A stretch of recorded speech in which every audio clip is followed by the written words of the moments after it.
Thank you, Prasad, for having invited me over to this experience, and hopefully it will be useful and pleasant. Also thank the Reflections team for having coordinated this. Thank you for being here. This evening I was walking down the corridor upstairs where we were for many years. Now, you know, we've moved to a different place. And one of my colleagues pleasantly asked me, "Ganesh, what's happening to you?" So I was a little, what shall I say, unsure about what she was trying to refer to. "What do you mean, what's happening to me? I'm alive in flesh and blood." "No, but I just saw this announced notice saying, 'Why am I a teacher?' Are you facing an identity crisis?" I said, "Yeah, that was a good one. I didn't think of it, actually." Then I realized, yeah. In fact, some of the deeper questions that bother us in life may not be even explicitly, but tacitly, are questions of identity. Why you are what you are. And just a few minutes ago, Karthik made a comment. I wish the topic was just "why am I?" ? You know, why even bring in the other two words, a teacher? You know? But that's even more of an identity crisis in terms of intensity. A question which many people have been bothered with, and they struggle to answer that. Sometimes they succeed. At least the faith is that they succeed. Okay. So let me go ahead with this question: why am I a teacher? In fact, when Prasad asked me, can you please talk to our students on any topic that you would like, there were some topics that were churning around in my mind, but then I decided this would be an appropriate topic. Okay? It sort of at least fixes one part of my life, my work as a teacher. My wife would have loved asking the question, why are you a husband? Okay.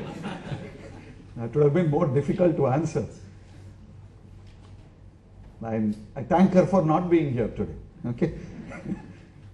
Maybe some friends can convey this. Before I get into this is a translation of what is called the Gita Saram in Tamil. You would have seen the posters. Those of you who know Tamil, I'm sure it would be publicized in other languages also. Okay, must be there. So Gita Saram is in some, I mean, the translation can never be 100% perfect. It starts off with the essence of the Gita. Okay? But I'll come to this in a minute, because this entire talk has to do with a mark. Okay. Tamil has a better word, I think, a perfect word, vadu. What's the right translation for vadu? Scar. Okay, close enough. On my left thigh. I must wonder what's the connection between LSG's left thigh and the scar on the left thigh and this topic. I'll reveal it as we go along. Okay? It's interesting. So just keep that flag, no? The scar on the left thigh. Come to this. What is the essence according to that representation of the Gita? It's one representation.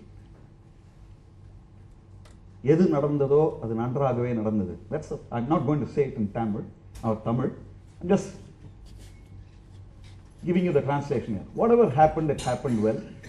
Whatever is happening, it is happening well. And whatever is to happen, it will also happen well. Okay?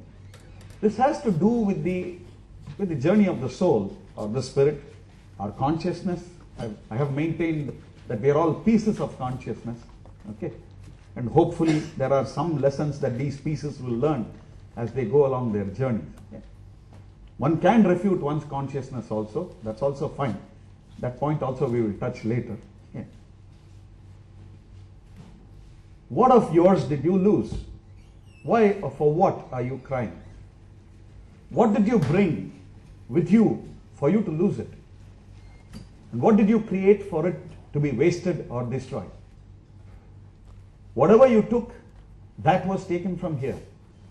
Whatever you gave, that was given here. And whatever is yours today will belong to someone else. Tomorrow, on another day, it will belong to yet another.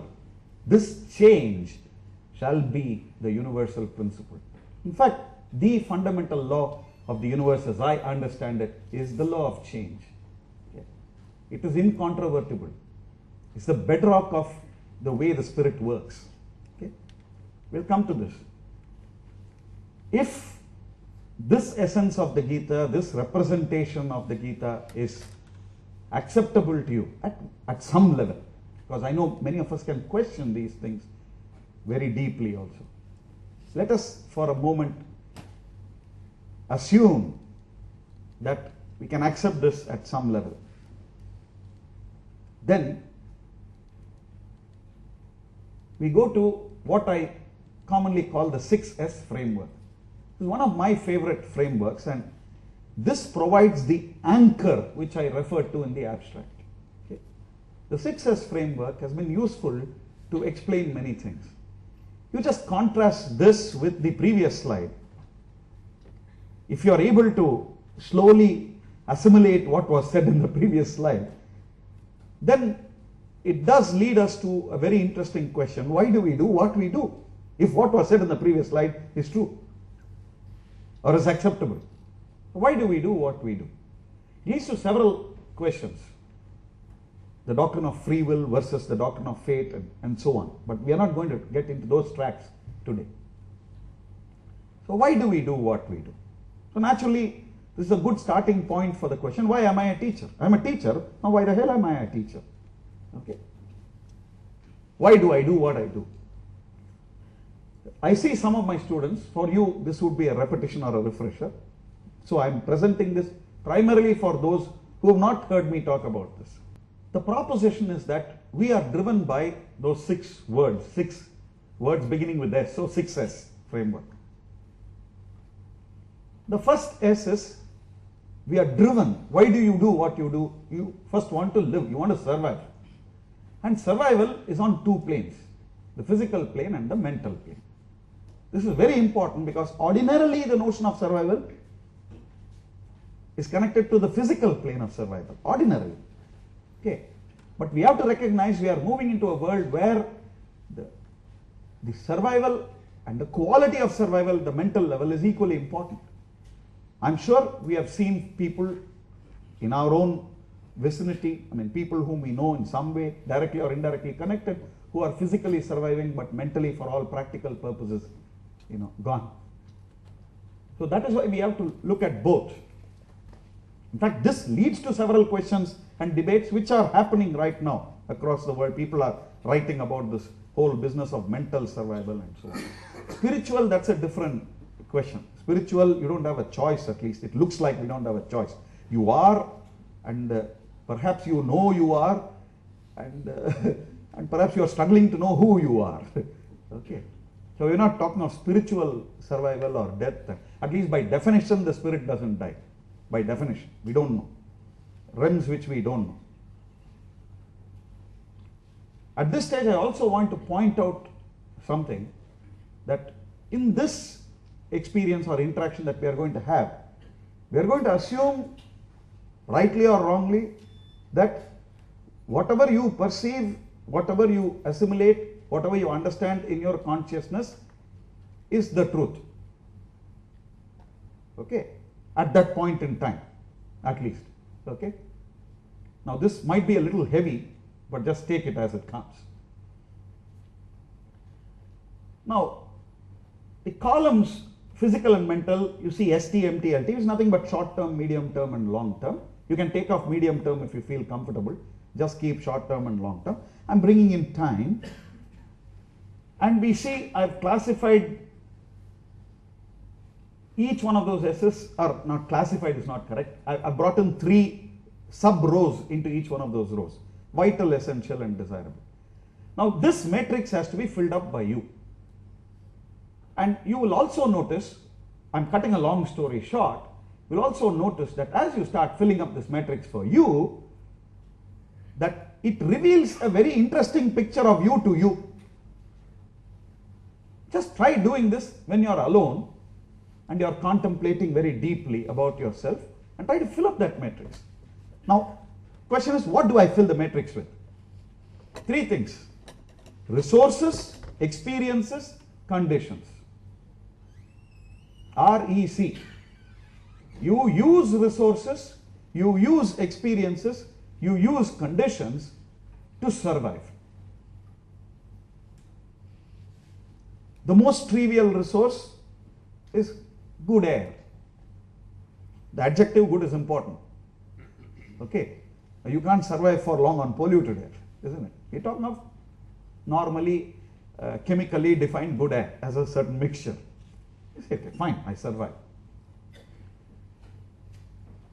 These resources, experiences, or conditions are either vital, essential, or desirable.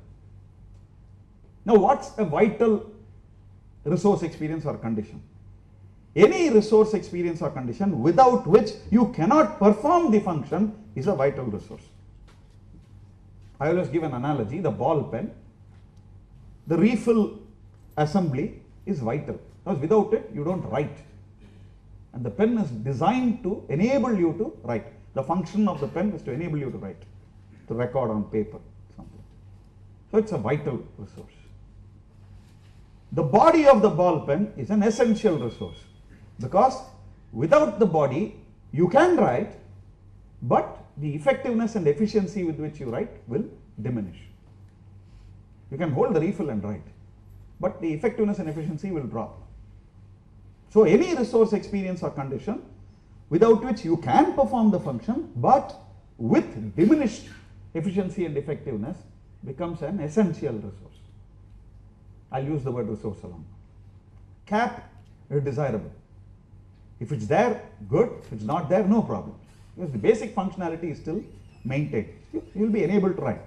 Now don't bring in angled thoughts like, no, the ink will dry, etc., etc. All that is possible, okay? We are only talking of an active pen, and you can use it. So cap adds functionality.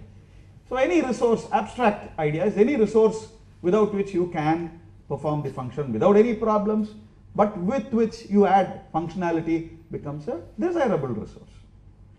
Now you can apply this. Air obviously is a vital resource. Good air, it's a vital resource. And it should enable, that is, if you don't have it, if you cannot accomplish the function in the short run, so that becomes vital in the short run. So air, very trivial example I am giving. But I want you to quickly understand that as you go down the matrix, it becomes more and more complex. As complex as each one of it is. Because you will quickly understand, if you're just thinking ahead a bit, this matrix can be filled by every individual in his or her own way. Agree? No two matrices need agree. I mean, they need not agree with each other. I have had humorous incidents which I often quote.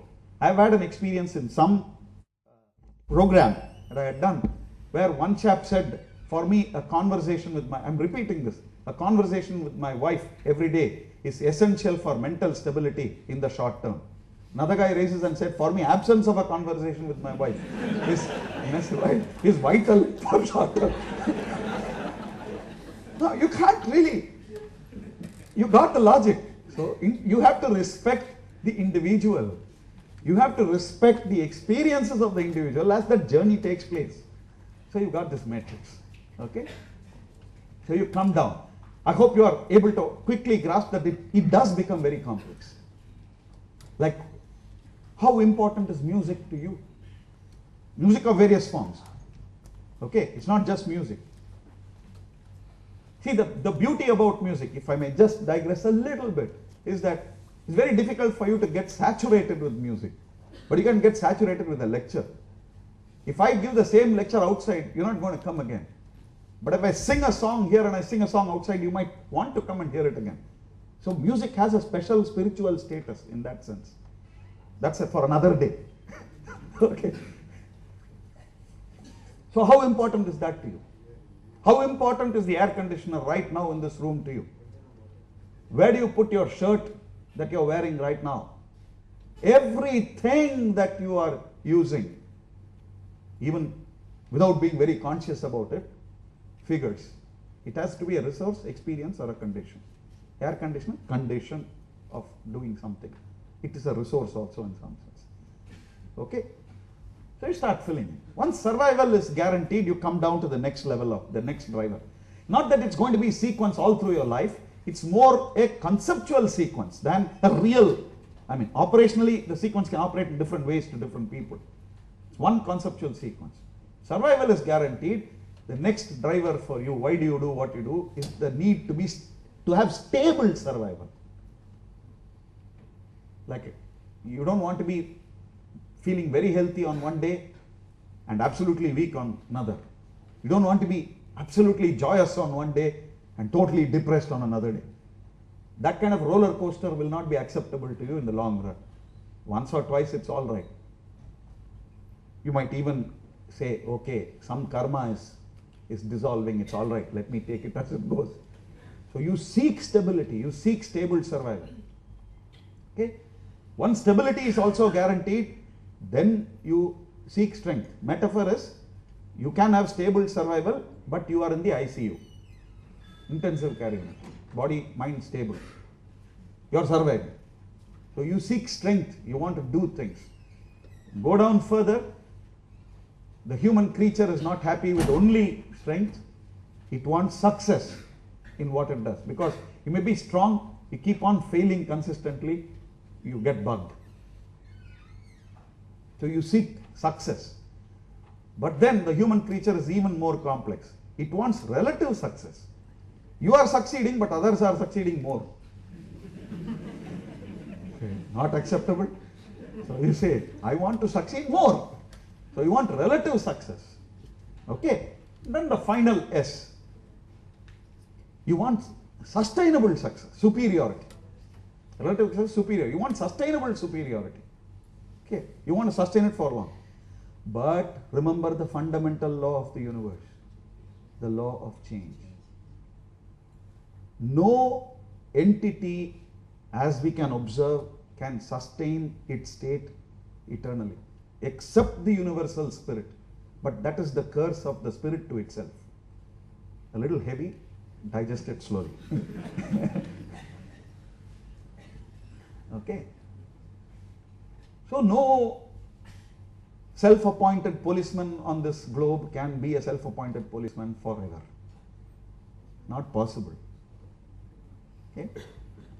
Again, I give a very cryptic example, true but powerful example. Steffi Graf, in her final interview after she retired, was asked, Steffi, why are you retiring? And her cryptic answer was, I'm tired of winning.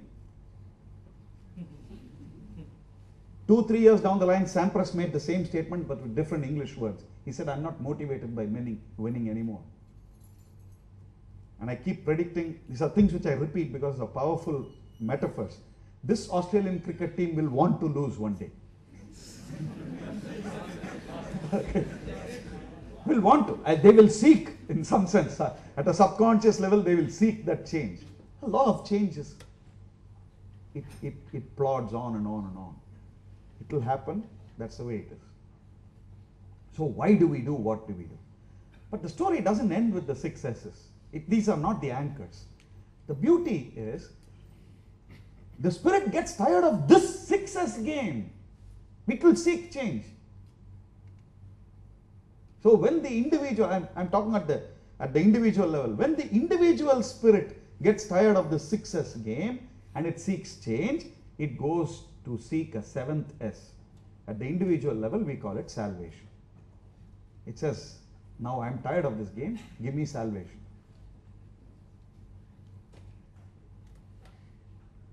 Of course, if you are willing to consider time eternal scales, you'll be tired of salvation, you'll want to play the game again.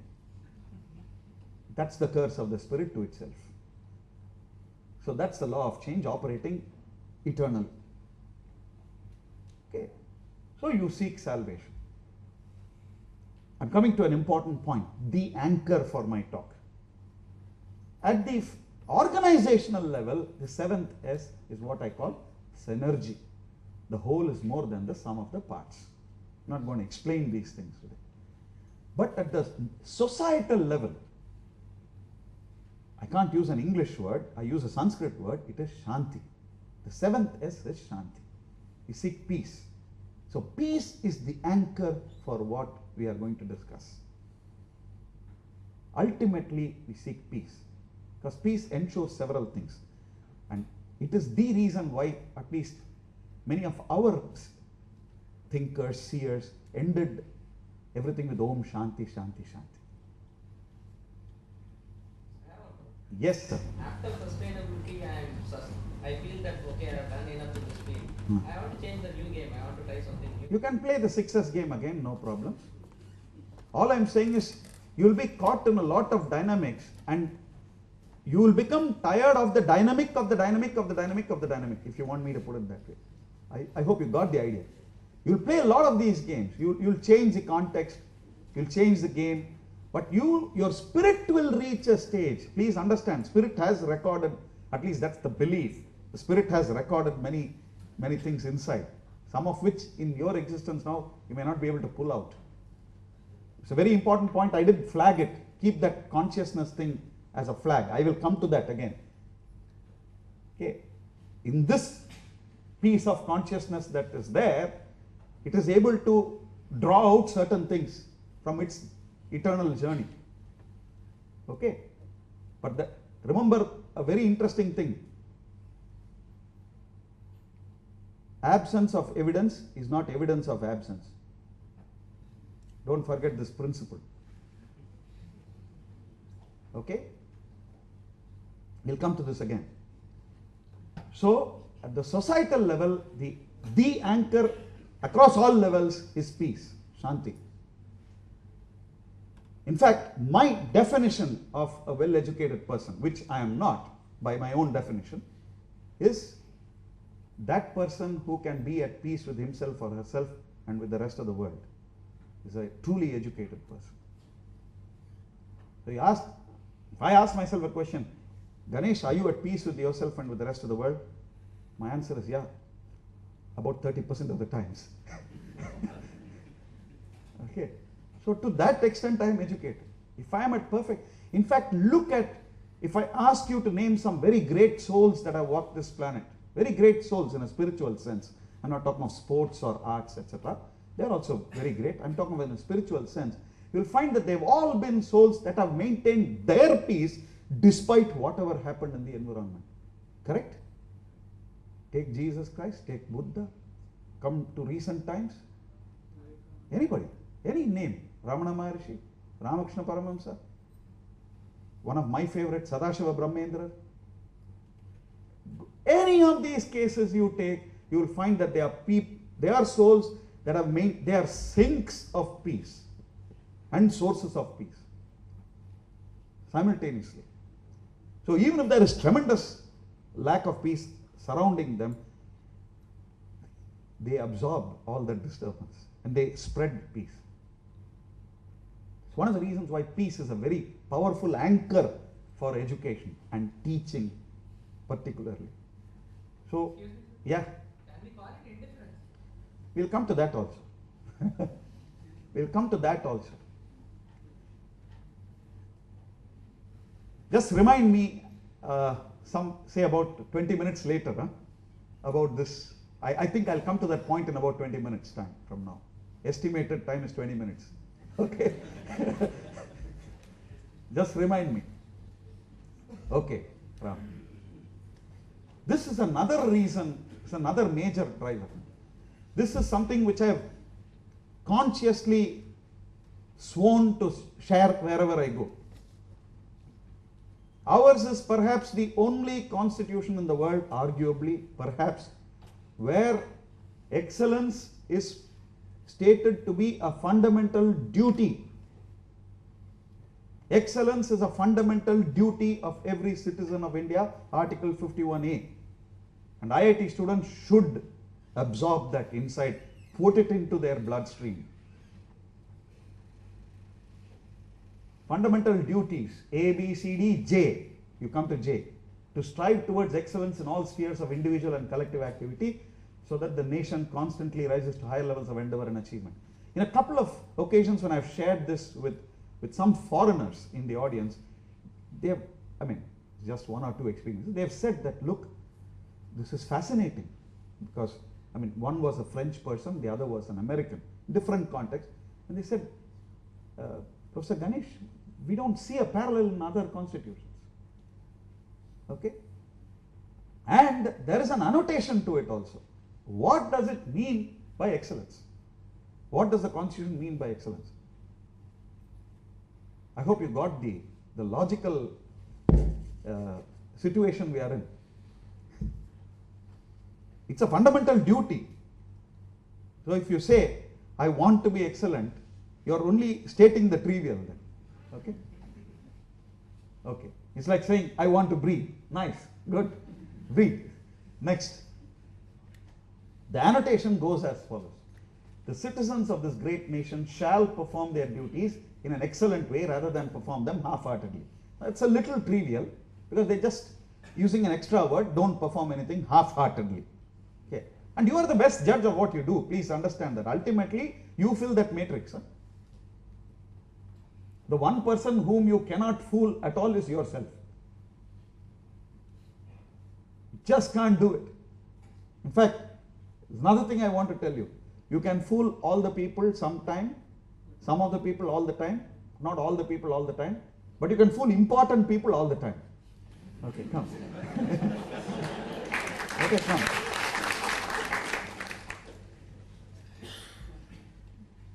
Now the next sentence is very, very important in the annotation.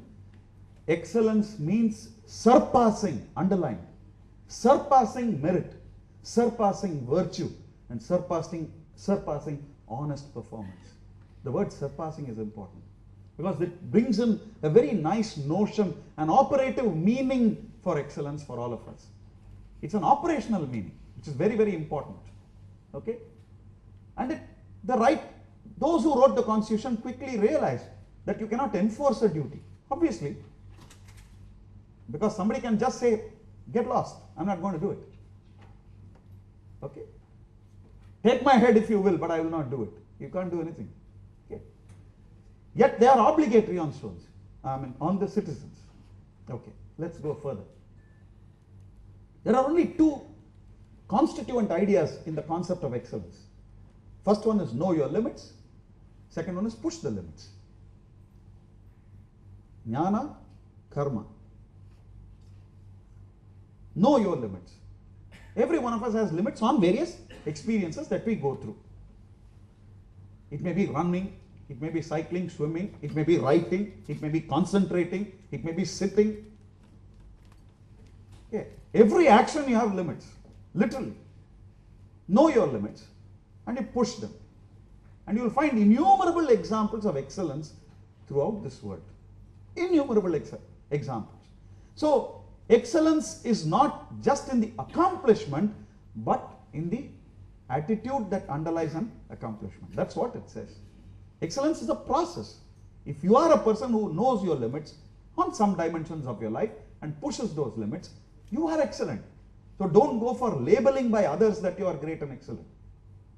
That's a different point. You must distinguish between accomplishment and the basic activity.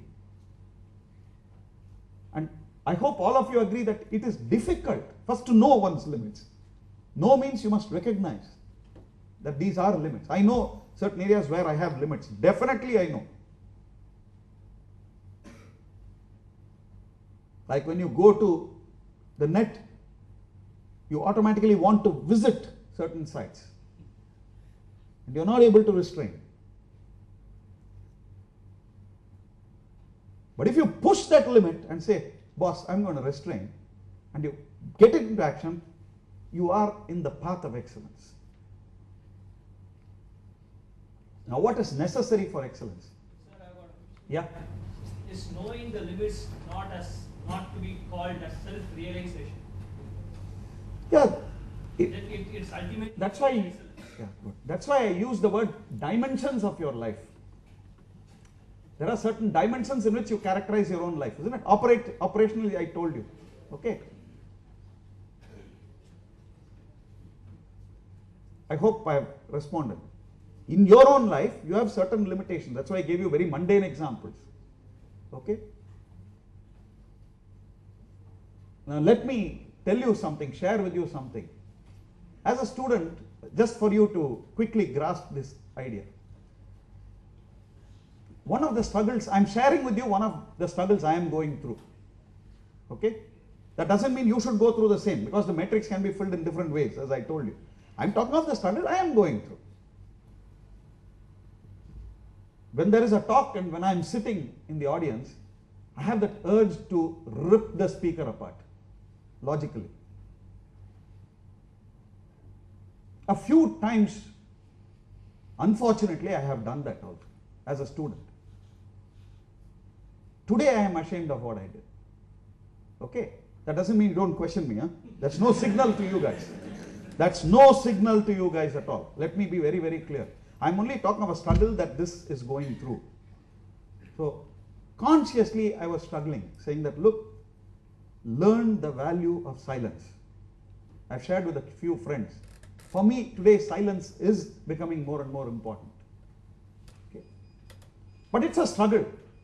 I win a few times, lose many times. Let me share with you also. Okay? I really lose many times with myself. Okay? So what is necessary for excellence in an educational context? That's very important. I'm bringing in the context now. If you can have excellence in cooking also. You can have, like people say, there is excellence in breathing. I'm sure all of you recognize there is excellence in posture, excellence in breathing, excellence in so many activities that you do. I hope all of you agree we are not excellent in breathing right now. Am I right? How many of us are doing shallow breathing right now? Raise your hands. I'm sure almost every hand will go up here. We're not doing it because you're already comfortable, you're numbed by that comfort and you're not pushing. Okay? Don't feel bad about it. You should feel good. Okay, that's a switch on. Okay. First, intellectual openness. We're slowly coming to the context of education itself. Intellectual openness simply means, operationally, the holding of beliefs, but at the same time, not completely negating other beliefs. It's a difficult proposition. I'm sure some of you would have heard Professor Menon's talk about everything can be acceptable. Am I right? What was the title of the talk? Huh? Every viewpoint is valid. So if you're only using pure logic, that means the opposite is also valid, which cannot be. You agree? If you only use pure logic, if every viewpoint is valid, the opposite of every viewpoint is valid is also valid. Unacceptable. Keep that flag, consciousness flag. Somebody I told you 20 minutes later. Just keep this in mind. It has to do with human consciousness. We'll come to this again. We'll revisit this. So intellectual openness is a state of mind where you hold a belief based on your experiences, your genetic hardwiring, whatever you want to call it. Okay? And you hold on. And you are willing to accept diverse viewpoints, perhaps even the opposite viewpoint. You don't negate it. You're only saying that, look, I agree it's a viewpoint, but I'm not able to vibe with that viewpoint. This is an important state of mind which we'll come to shortly. See, the only difference, or a major difference now, is I know what I'm going to talk about. So I'm able to feed forward information and say, tell you, look, this is going to come, just hold on. Okay? It's almost like I've got the map, you're on the journey, and I'm guiding you from somewhere, helicopter view, and I'm telling you, look, this is going to come later. You're not able to see it right now because you're on the map. That's what is happening. Okay? Willingness to be criticized. This is a very difficult one for a teacher. You can observe there aren't many teachers who are willing to be criticized. The identity with the physical self starts dominating. And even the mental self starts dominating. Third, you willfully seek criticism and alternative viewpoints. That's even one step further down. Not only you're willing to be criticized, but you actually seek it. Okay? Now you see the pushing aspect comes, the pushing the limits aspect. Then of course, simple stuff, creative and innovative thinking, and focus and consistent persistence.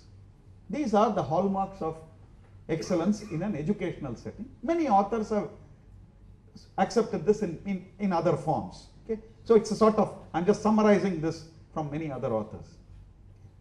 Okay, now let's go further. So we talked of the educational setting. Now I have one more, the student.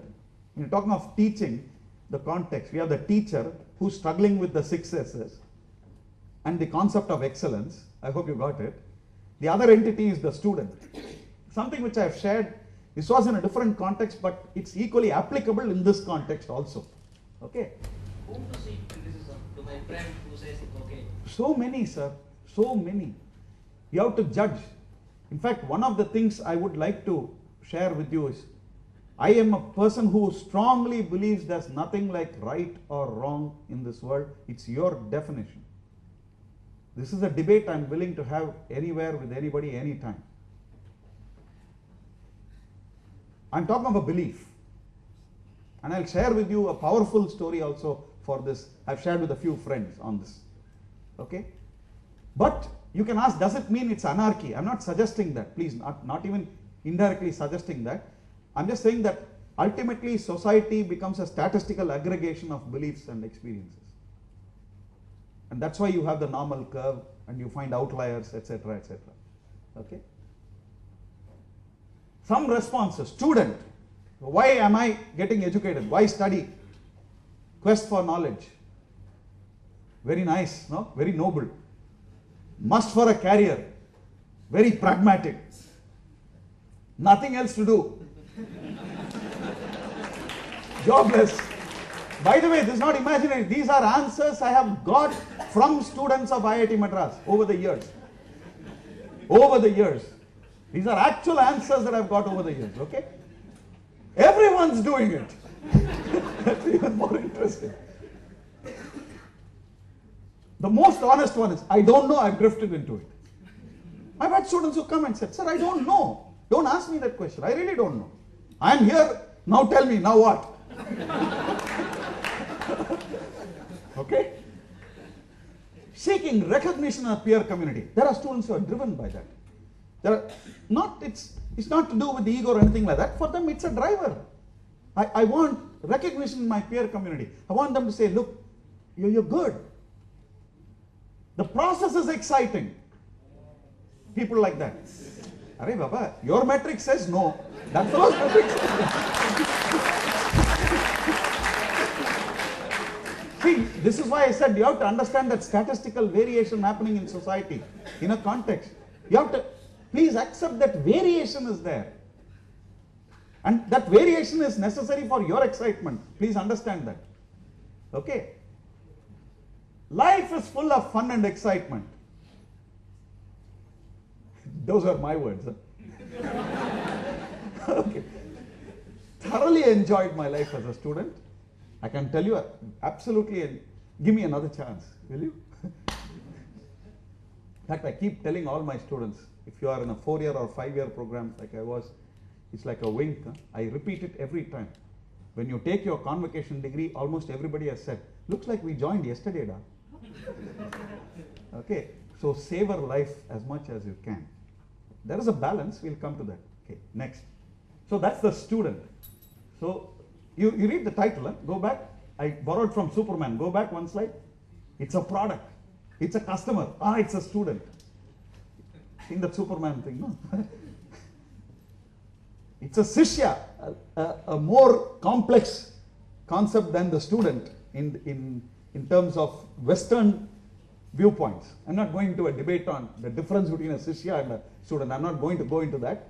Just accept that there are two terms which are related to each other, but there are non-intersection areas also. Okay? What do we do? Teaching. Enable the Shishya to observe through your senses, understand, we'll come to this again, model in your mind, represent, use and share, within quotes, personal reality. So a teacher, I believe, has to enable the Shishya, a guru has to enable the Shishya to observe, enable the Shishya to understand, enable the Shishya to model, enable the Shishya to represent, to use and share, communicate, otherwise personal reality.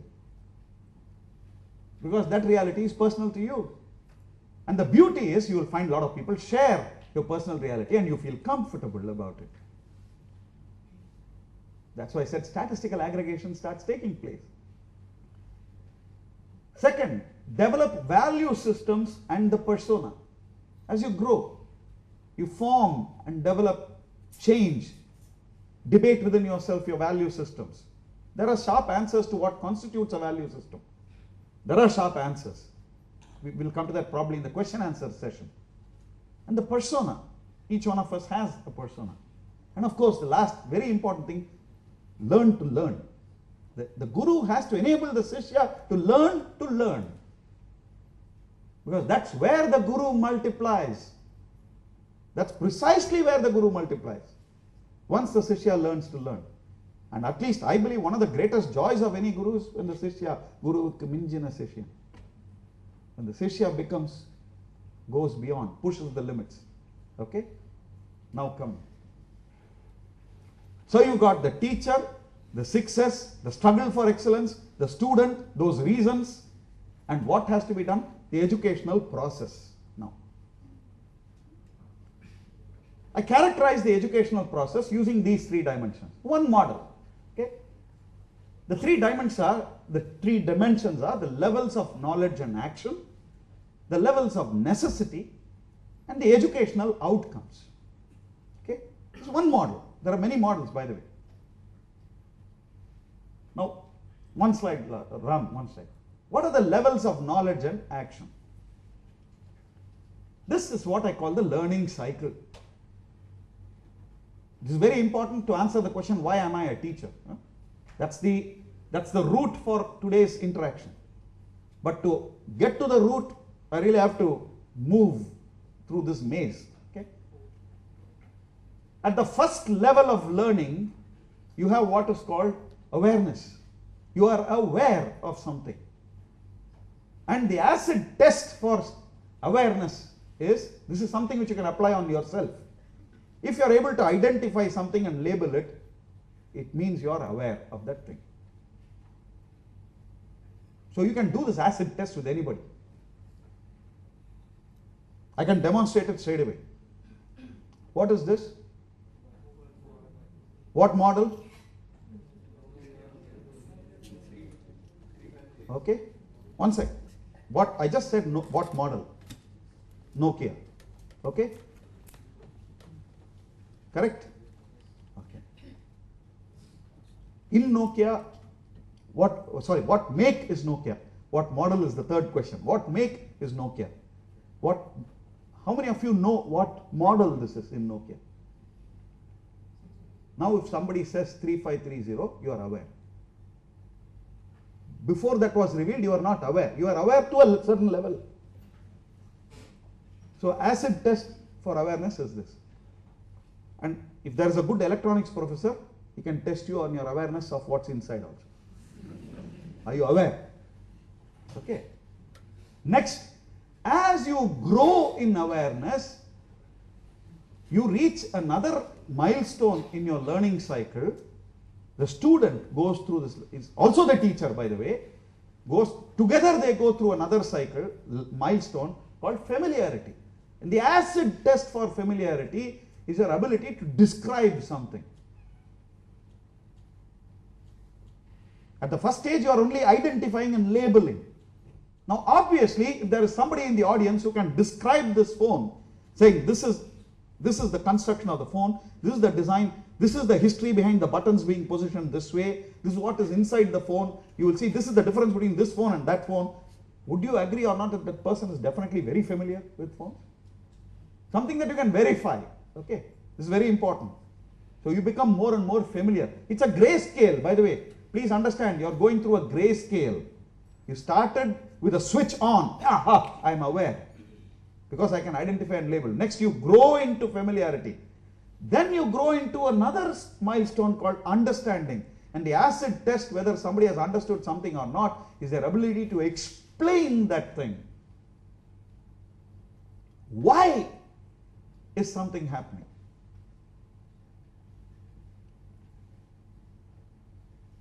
So then you have understood, if you can explain. Then you go through a very interesting cycle, which I call the internalization acceptance cycle. This is our equivalent of drill, sadhagam. Now, music is a very powerful metaphor. You have practice, practice, practice, practice. It's a part of you. You internalize it. And then you reach a very interesting point where you accept or reject something. What I want you to realize quickly is, how many times in our lives have we accepted or rejected something even without being aware of it? Has it happened or not? Touch yourself honestly and tell me this. Haven't there been occasions when our ego drives us to say, hey, move, tell the guy you know it. Well, you don't want to look like an ass in a conversation.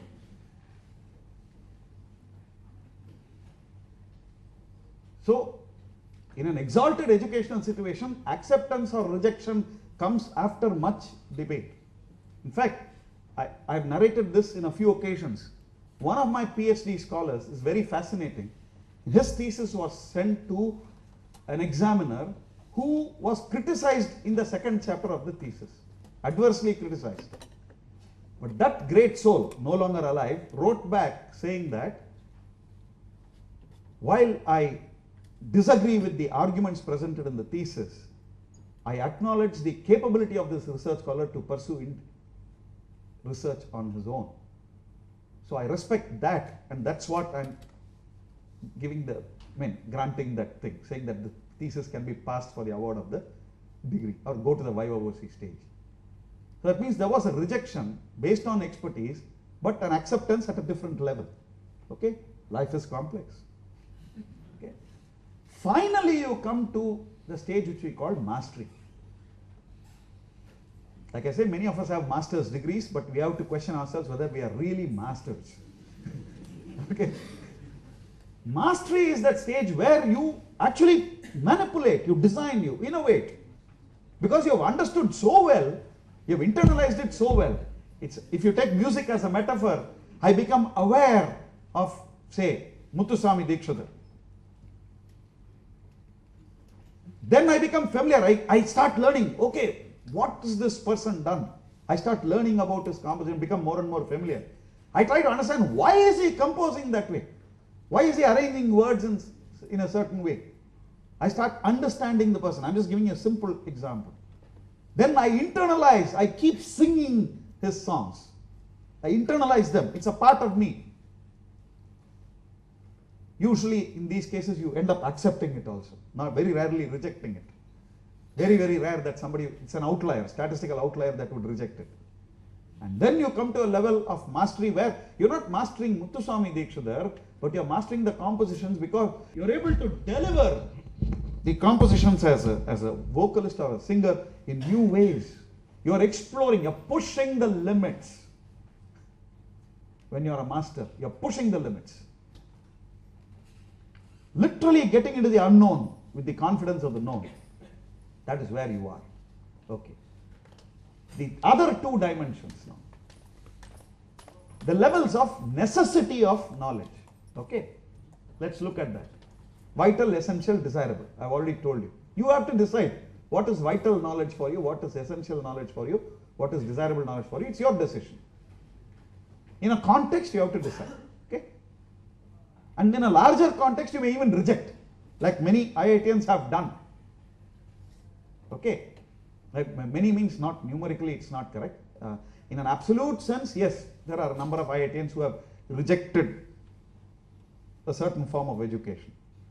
But there are many, many more who have accepted also. Okay? The educational outcomes, knowledge, you know, skills, ability to do certain things, physical and mental skills, attitudes. Very, very simple stuff. 3 dimensions that characterize the educational process. So you got the teacher. Now let's look at the whole map. You got the teacher struggling with the 6S, and the idea of excellence. You've got the student who's probably in a situation where he or she is asking, can you tell me why I should learn this and get along? And you have the process through which the transactions have to take place. Okay, now let's come. The 4 basic drivers, I'm talking of my drivers for teaching. Why am I a teacher? Now, there are 4 drivers for me. First is the knowledge driver. Second is the relationships web driver. By driver, I mean a source of motivation. Then third is the outcomes driver. Fourth is the self-discovery driver. All this towards existential fulfillment as much as I can realize in this state. Okay? So the purpose is also there. Now let's go to the first one, the knowledge driver. Ram?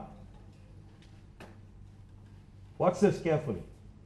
There are 3 constituents to knowledge as a driver. Okay? Knowledge as a means and as an end. Knowledge for itself, knowledge for the sake of knowledge is a driver for me, which I subtitle as our eternal journeys in truth and towards truth. Because you are in truth right now. And you know you are in a journey towards your truth, a further truth. So knowledge as a means. Knowledge is the means for you for the journey, and it's also the end of the journey. Quite a paradox. Okay?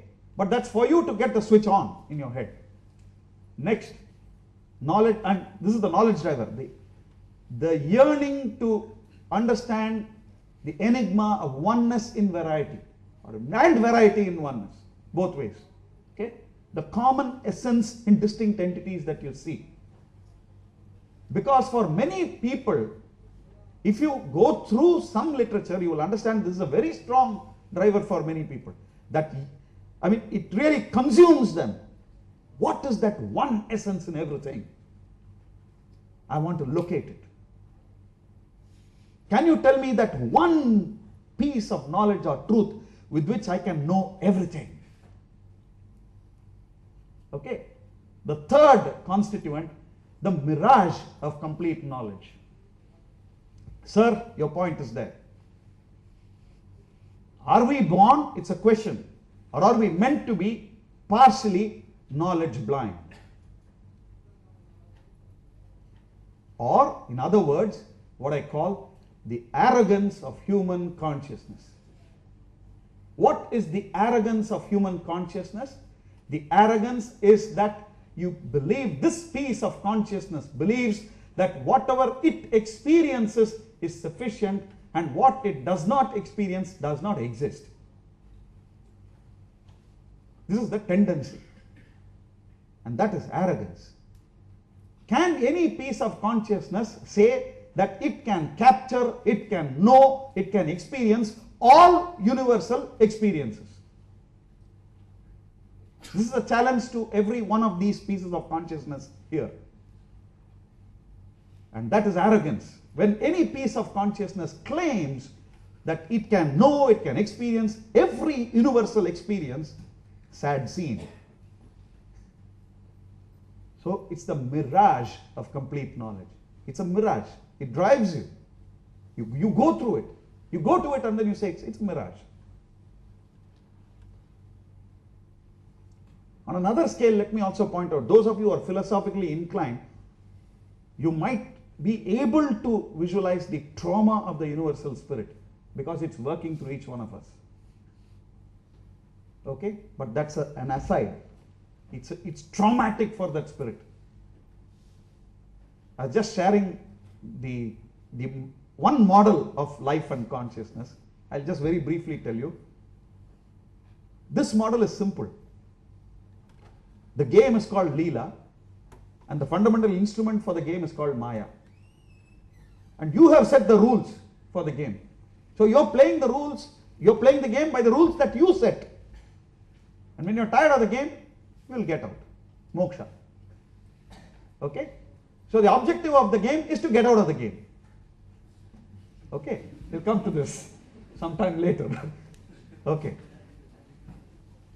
The relationships web driver. You saw the knowledge driver and the 3 constituents. Why knowledge is a driver by itself? Why am I a teacher?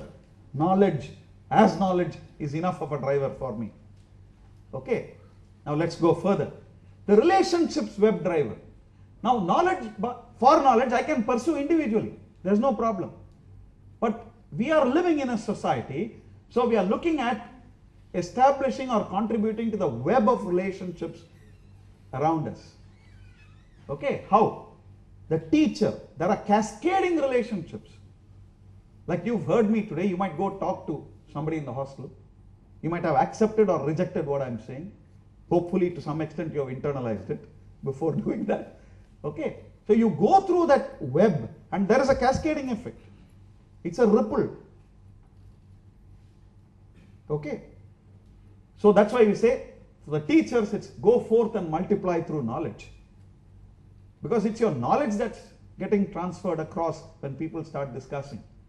Second part of this relationships web, very interesting, exploring the limits of existential and behavioral variety. What you see around you is variety. And there are limits to that behavioral variety. You're exploring. In fact, it's a wonderful driver. You're trying to explore the limits of that variety. And that can happen only through the web of relationships that you are in. You relate to many entities, and that relationship enables you to explore variety, the limits of existential variety. Okay? It's what I call the joys of exploring the unknown in the uncertain.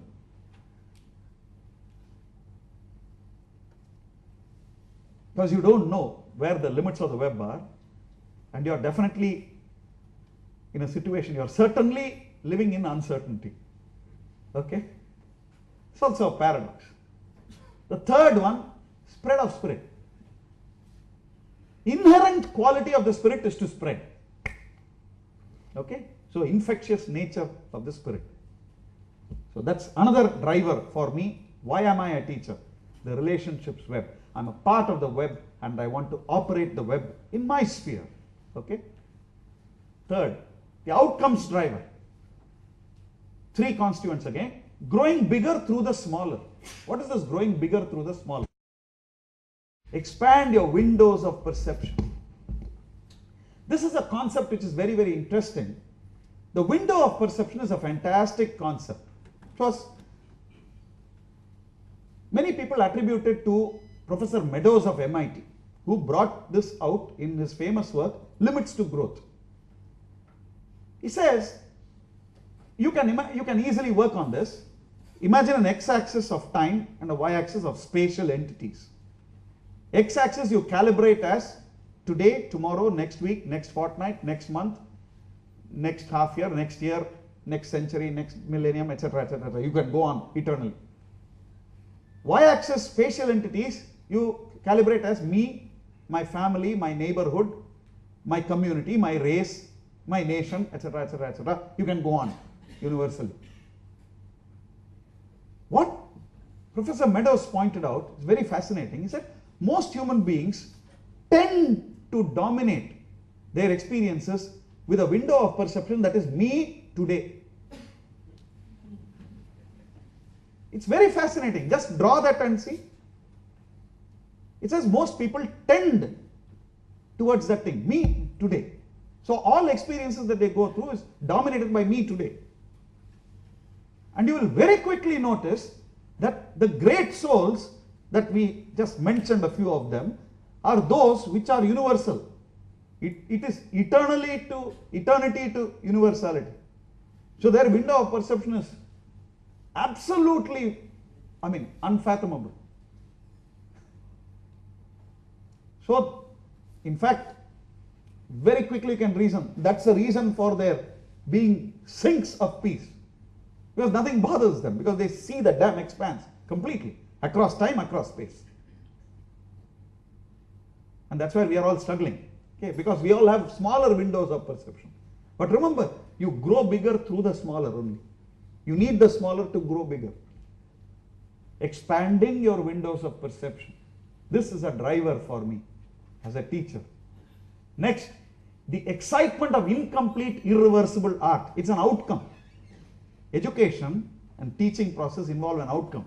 It is exciting because you know it is incomplete art. The beauty is you also know it is irreversible art. I can't reverse what I did to you over the last, I don't know how long. Irreversible. It's incomplete. It will be incomplete at the end. You can never tell it all because this is philosophical, nor can you undo what you did. You just do it. Anyway, it's art. Okay? So that's another driver. The third one, the outcomes driver, showing the way to the seventh S. The lost lamb leading the lost sheep. Because it's a personal reality. Okay? The seventh S is a personal reality. It can only be, what shall I say, at some stage accepted or rejected, but without enough evidence. So if somebody says, I am in Samadhi, you either have faith or you don't have that faith. You reject, that's all. And remember, certain things you just have to operate on faith. Like we always say, if you say I've tasted Rasagulla and it tastes sweet, the only way I can trust you is I go through that experience.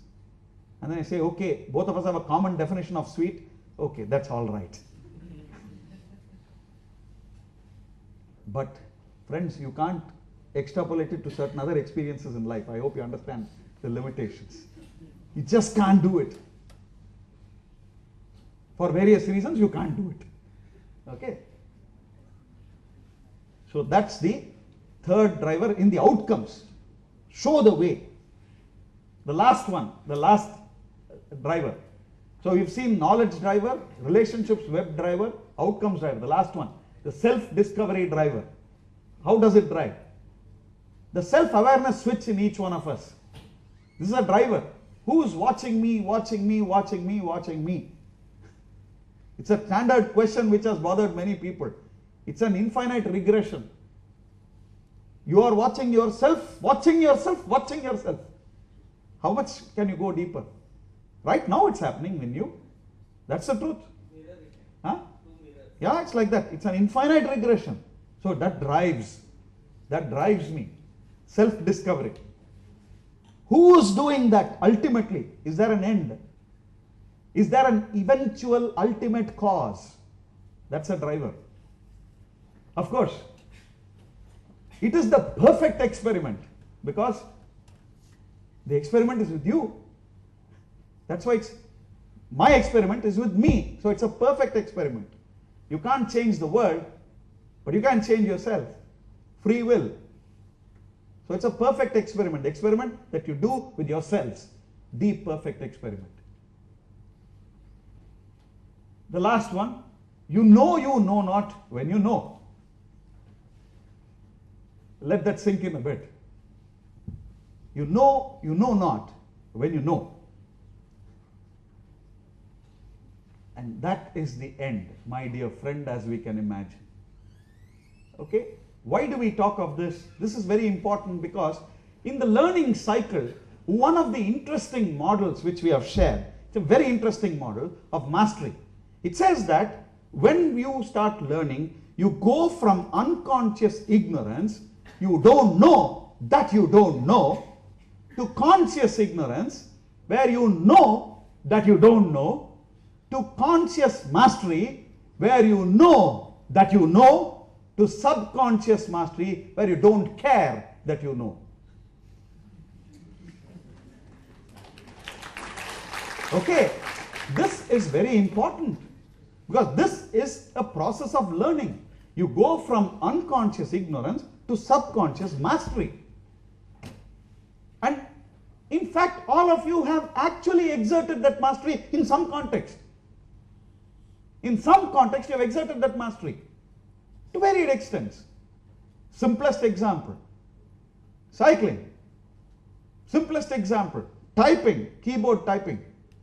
I hope those of you who are very good on the keyboard would realize when you started learning, you first reached that stage. First you didn't even know what the damn keyboard was. Then you knew that you didn't know when you started typing because your fingers are fumbling. Then you do ASDF, GF, semicolon, LKJ, HJ, semicolon, AWERQ, etc. You do that and then you go to A, B, C, D, E, F, G, H, then Z, Y, X, W, V, U, T, S. And then you form sentences and then do you realize you went through a stage where the alphabets were not in your mind but are in the tips of your fingers? Subconscious mastery. You just see the text and you start typing. So in a context you have done it. But there are other contexts where you have to do it. Please understand that. Push your limits. Know your limits in other contexts where you get subconscious mastery. I always give this metaphor, Matrix, Neo. Tuck, tuck, tuck, tuck, tuck, tuck, tuck. Alright? He demonstrates subconscious mastery at the end of the movie. He no longer cares. He doesn't care that he knows. Okay? So come to that stage. Come. The setting in the world. We've talked of the teacher, the success drivers, the search for excellence, the journey in and through excellence, for excellence, the student, usually a confused, difficult, perhaps indifferent bundle. Okay. The process, awareness, familiarity, understanding, internalization, acceptance, mastery, cycle, the drivers for the teacher, the setting. This is what I call the challenge of the KISS. CCISS. C, what should be overcome? C for conceit. All of you know what is conceit. C for cussedness. All of you know what is cussedness. Hey, cussedness. It's obstinacy, non-cooperation. All those things are cussedness. By the way, this is there on all sides. I for insensitivity. That's a dangerous experience in this world.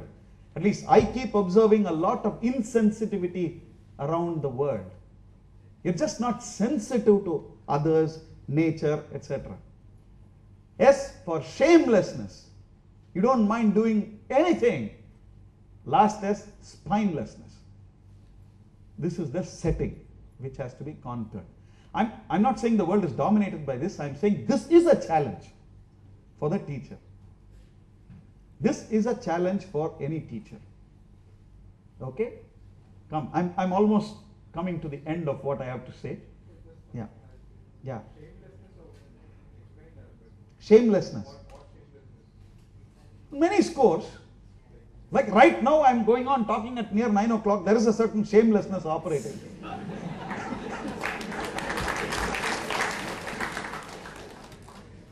Not a joke, I'm serious. Yeah? This collectively, everywhere, Ram. You, me, together. Okay? It's a personal feeling. Okay? It's a personal feeling. I'll come to this. From here whither. It's a famous quote of Michelangelo, very often used. Just the last, yeah. The greater danger for most of us is not that our aim is too high and we miss it, but that it is too low and we reach it. It's a beautiful quote by Michelangelo. Because he brings back that idea of notion of push the limits. Push the limits. That's the central idea behind this quote. Yeah, come, I have some cartoons for you. Yes, we have chicken soup for math teachers' souls. The price is. Got that.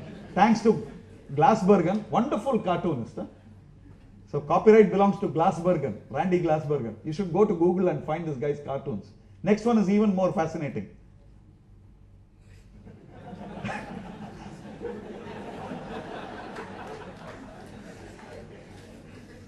Okay? The next one even more.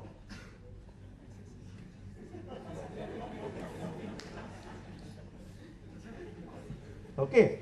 The last one, I should thank John because he put this, John Lutzam is sitting here, he put this once in the notice board on HSB. What's the difference between ignorance and indifference? I believe this student got 100 marks. He said, I don't know and I don't care.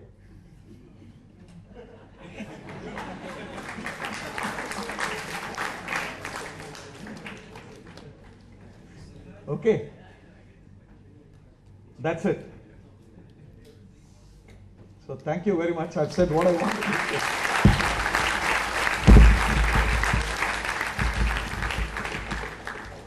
I request Professor Kalyan Raman to give the memento, reflections memento.